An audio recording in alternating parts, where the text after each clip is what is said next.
Okay.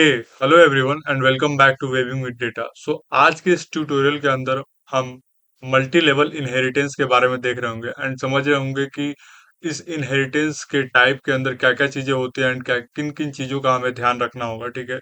So without any further delay, let's get started.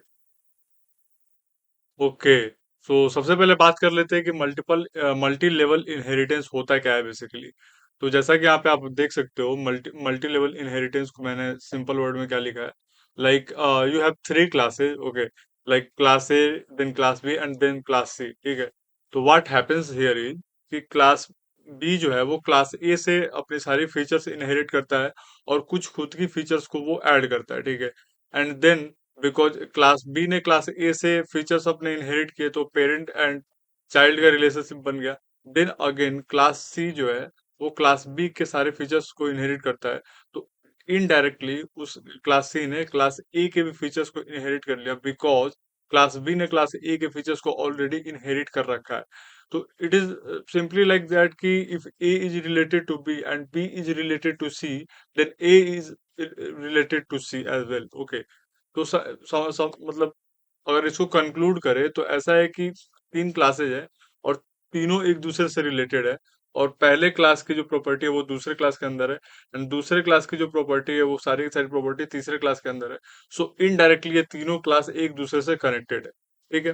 अगर इसके syntax की बात करें हम तो मल्टी लेवल इनहेरिटेंस में एक बेस क्लास होता है। ठीक है। Then there is derived class one, जहाँ पे हम बेस क्लास के सारे फीचर्स को लेते हैं एंड उसको पास करते हैं।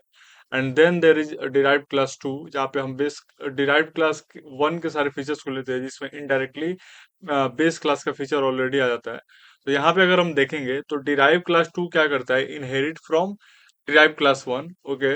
विच already inherit from base class. Okay.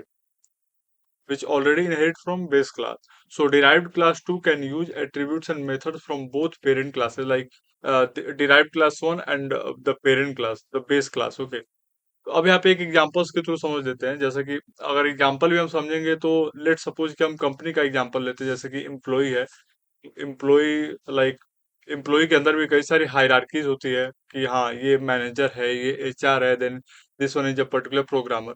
But इन सारे लोगों के बीच में कॉमन क्या चीजें हो रही होंगी उस पर्टिकुलर कंपनी के अंदर, कि वो किसी एक बॉस के अंडर में काम कर रहे होंगे।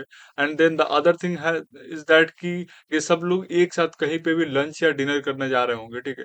तो इंस्टीड मतलब ये सारी चीजें वो एक साथ कर रहे हैं। लाइक वो किसी एक कंपनी के एम्प्लॉय भी हैं एंड वो लंच और डिनर भी साथ में कर रहे हैं। बट क्या वो अलग कर रहे हैं? लाइक एक प्रोग्रामर जो होगा वो प्रोग्रामिंग का सेक्शन देखेगा, मार्केटर जो होगा वो मार्केटिंग का सेक्शन देखेगा। ठीक है। तो इस तरह से ये तीनों जो लेयर है एक दूसरे से कनेक्टेड है। तो that's how multi level inheritance works here. ठीक है। इसको अगर हम एक रियल लाइफ बेसिस के एग्जांपल से ले ले तो मैंने यहाँ पे ये कोड रखा है, तो बिना टाइप करते हुए हम ऑलरेडी यहाँ से सीधा उठा के कॉपी पेस्ट कर लेते हैं, बिकॉज अभी तक हमने बहुत सारे कोड मैनुअली लिखे हैं। Let's make the file first. और आपको आई गेस आइडिया रहेगा कि हाँ मतलब कैसे हम क्लासेस बनाते हैं and how do we work with it. Okay. तो यहाँ पे अगर आपको दिख रहा होगा, ठीक है, if you guys can see it here, तो यहाँ पे मैंने पहला बेस क्लास जो है हमारा लिविंग बिंग का बेस क्लास बनाया। इसके अंदर मैंने नेम करके कंस्ट्रक्टर में पास करा। ठीक है। और इसके अंदर मैंने आइडेंटिटी करके एक मेथड बनाया हुआ है। ठीक है। Then class human living being. ठीक है। और मैंने इसके अंदर भी वो सेल्फ नेम नेशनलिटी, क्योंकि नेम यहाँ से ऑलरेडी हम इनहेरिट कर रहे हैं, तो वो ले लिया एंड फिर हमने सेल्फ नेशनलिटी को यहाँ पे सेल्फ डॉट नेशनलिटी को यहाँ पे सेट कर दिया। और यहाँ पे भी हमने सेम मेथड बना लिया। ठीक है। एंड देन इन आइडेंटिटी का मेथड हमने सेम बना लिया। ठीक है। क्लास स्टूडेंट बनाया है, क्योंकि लिविंग बीइंग है और ह्यूमन है तो वो स्टूडेंट भी होगा, कभी ना कभी तो बंदे ने पढ़ा होगा। एंड रिमेंबर द पॉइंट कि everyone is a student of life until they die. Okay. So यहाँ पे मैंने तीन मेथड्स बना लिए हैं डेफ आइडेंटिटी। ये भी सेम ही मेथड मैंने बनाया है, तो अब देखते हैं क्या करते हैं। तो मैंने क्या किया यहाँ पे, अब एक मैं ऑब्जेक्ट बना रहा हूँ और उस ऑब्जेक्ट के अंदर मैंने क्या पास किया, David American and 12। Okay. Now if I run this code, okay, run this code. David lives in, David is a living being, nationality American, and roll number 12. Okay. So what is happening is here, you are writing just one line. S dot identity, but what is happening कि ये सारे के सारे मतलब सारे के सारे जितने भी क्लासेस है, जितने भी पेरेंट क्लास डिराइव्ड क्लास है, उन सबके आइडेंटिटी को कॉल कर रहा है, ठीक है। तो this is an interesting thing here, ठीक है। तो इसको एक्सप्लेन करने के लिए लेट्स सी हियर, ठीक है।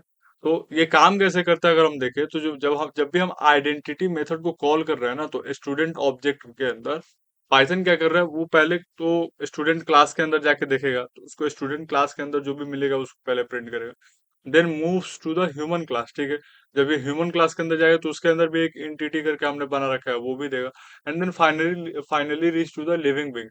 एंड जब ये इस सीक्वेंस में पास करता है, जब ऊपर जाता है, तब इसको पता चलता है कि अरे सबसे बेस क्लास तो हमारा लिविंग बीइंग का क्लास है, तो उसके आइडेंटिटी मेथड को पहले कॉल करेगा।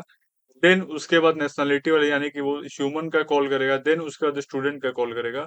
तो दिस काइंड ऑफ सीक्वेंस जो हम क्रिएट करते हैं मल्टी लेवल इनहेरिटेंस के अंदर, इसको हम मल्टी लेवल रेजोल्यूशन बोलते हैं, ठीक है। इसको मैंने ऑलरेडी इसके पहले वाले लेक्चर के अंदर कवर करा था थोड़ा सा।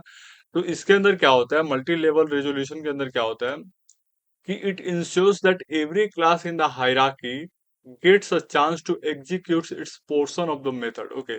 तो पिछले वाले जो मल्टीपल इनहेरिटेंस में हमने बात करी थी, तो वहां पे क्या हो रहा था कि ये मल्टी लेवल जो हमने रेजोल्यूशन बात करी, तो वहां पे जिस क्लास के मेथड को, जिस क्लास के आर्गुमेंट को आप पहले पास कर रहे थे, उसका अगर सेम नेम से मैंने मेथड बनाया तो उस पर्टिकुलर क्लास का हमारे पास क्या हो रहा था, वो मेथड कॉल होके आ रहा था एंड वो हो रहा था।